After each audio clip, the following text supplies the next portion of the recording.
Ramie को कोई वस्तु निश्चित मूल्य पर बेचने पर 20% का लाभ होता है यदि वह वस्तु को 8 रुपये और अधिक में बेचती तो उसे 30% का लाभ होता। ऐसा ही 16 वस्तुओं का क्रय मूल्य ज्ञात कीजिए। तो ये इस क्वेश्चन में हम देख सकते हैं कि रेमी को कोई वस्तु निश्चित मूल्य पर बेचने पर 20% का लाभ होता है। तो जहाँ तक हम जानते हैं कि सीपी यानी कि कॉस्ट प्राइस हमेशा 100% हम लोग मानते हैं।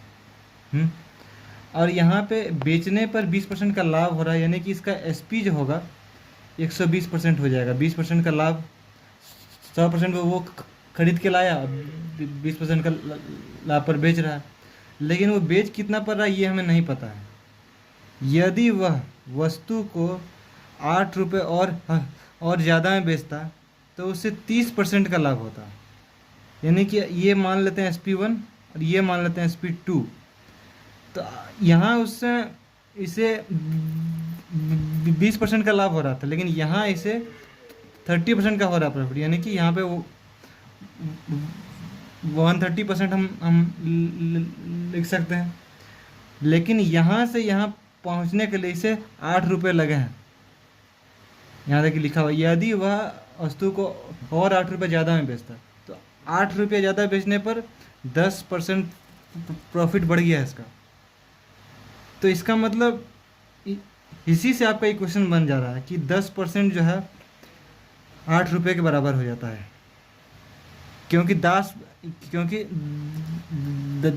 10% ही ज़्यादा हो रहा है और 8 रुपये बढ़ रहे हैं आपके।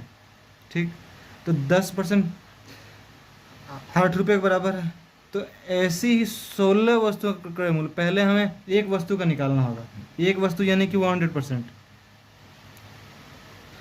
तो 10% का यहाँ होगा 8, तो 100% का 80 रुपये।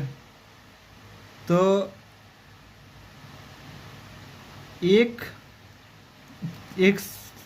सामान का 80 रुपये हो गए। और अगर तो यहाँ पे 16 वस्तु बोला है, यानी कि 16 गुना 80 हो जाएगा आपका यहाँ पे, और 16 गुना 80 1280 आपका आंसर होता है।